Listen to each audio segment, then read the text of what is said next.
isn't it? Yeah, it is. Welcome back to Sunday Brunch Live. We're here with Adam Richmond, and we're talking about supporting sport there, which is a nice way of talking about your new show. What's it called? Fandemonium. Fandemonium. What is it about? You know, I've always been really impressed by the commitment that fans have. I mean, in any economy, the fact that workaday people, like salt of the earth, just hardworking people, spend loads of time, money, and energy to be part of something larger than themselves. It could be a Renaissance festival, a barbecue competition, backing a sports team, a race. But these are people that it's a tradition, it's a time-honored tradition, and I wanted to actually profile their passion and not comment on it, not mock. There's enough of that around. And to dive in feet first, and it has been mind-blowing and a real pleasure to do. So it's not just sports, but it's fans of anything? Everything. Literally, like I say, the Renaissance Festival, a motorcycle rally, the World Championship Barbecue Competition in Memphis, Tennessee, and we do Indy 500, we do Daytona, we do the Milwaukee Brewers baseball team. So there is that sports thing, but you could be a fan of everything from just winter sports, you know, in Alaska. And it's, again, things that I never thought I have no immediate touchstone with, but if you are passionate about anything, you could appreciate Fandemonium. Why do people have this passion? I think, like I said, that there's a desire to be part of something larger than yourself, but there's also, for example, the opportunity, there's like the gathering thing. So with Milwaukee Brewers, Wisconsin doesn't have that many teams, Milwaukee doesn't have that many sports teams, and it's a chance, it's a rallying thing. There's amazing food, which is clearly, you know, what I've sort of made my name with, and, you know, tremendous creativity. But I think that there is this sort of time-honored tradition of going to Daytona every year, camping next to the same family, and where parents had done it, their children do it now, and there's a beautiful lineage of, again, being part of something larger than yourself. It's about belonging. Absolutely. And because always the problem with fandom, if you call it, is that you pay in, but you don't get anything much back, do you? That's a very good point. It's a one-way love. And that's the thing, right, is that these are the people, like the plumbers and the carpenters, the teachers, you know, the fathers and moms, that, again, take that hard-earned money and choose to buy the star player's jersey, choose to get their kids the figurines and to get the practice stuff so they can play and pursue their dreams. And there's a chance for kids to dream larger than themselves, to get a chance to see a hero and to think on a much larger, grander scale. And I think that it was a chance to show love to the people that oftentimes are always the ones giving it.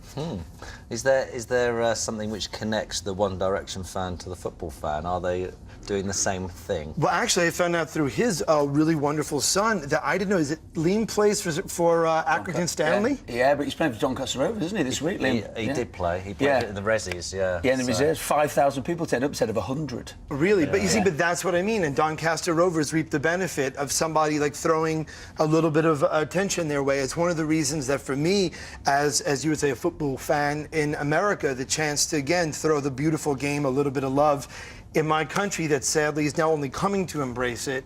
But, you know, again, pointing a camera at Arctic Man in Paxton, Alaska, a town that normally has a population of like 50, and it swells to 10,000 for a week.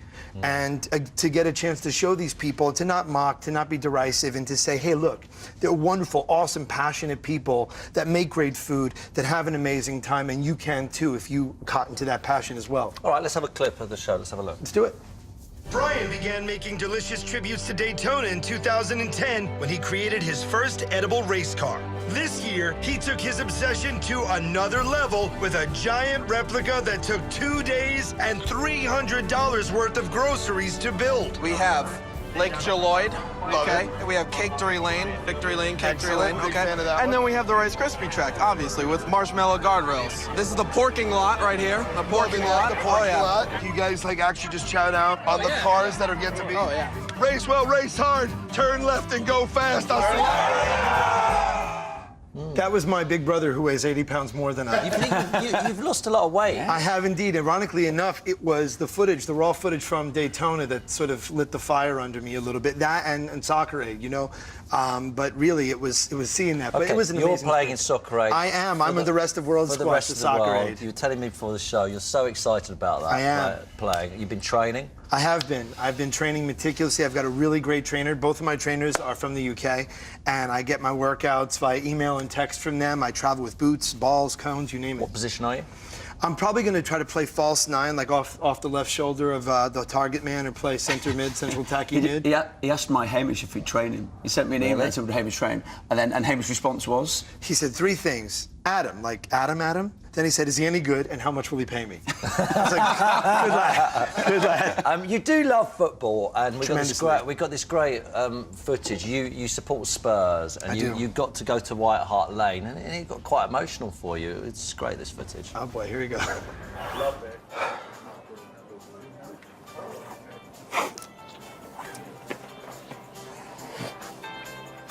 You alright? Oh, just, Go for it, man.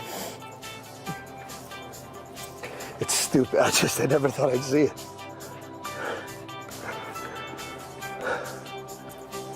This million years, never thought I'd actually see it, is all.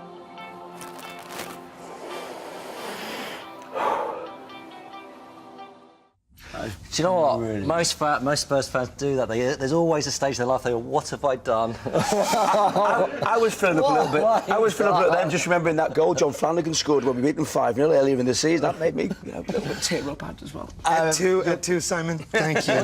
You're going today, aren't you? I am indeed. Yes, granted, the last time I was there, I watched that bloodletting at the Emirates. But, you know... Spurs are doing well. Tim Sherwood's a good manager. He is indeed. Yes. And the thing is, you know, for me, again, it's a chance for me, much like in Fandemonium, to be part of something larger than myself. And this is my first home game at the Lane that I'm going to get a chance. And there really is nothing like being amongst fans at a footy match. The chanting, the spirit, the entire groundswell of energy. When everyone talks about your first match, it's always the crowds, which is what you remember. Now, we've got to correct something, because Twitter... Oh, yeah, I said Liam, I was wrong. Twitter's gone, you said it's Louis. Yeah, I know. Louis gone for Doncaster Rovers, yeah. So, One Direction fans, we are sorry about that. And I'm technically on a team in Doncaster, Ivanhoe FC in Doncaster Sunday League, so I'm central mid for them as well. Are you? Yes, I am indeed. So, good. To my boys at Ivanhoe FC, sorry I can't train with you Wednesday, but I'm there in spirit. Very good. Good to have you on, as ever. And you're joining us from drinks later on and a bit of barbecue as well. Now, just a moment.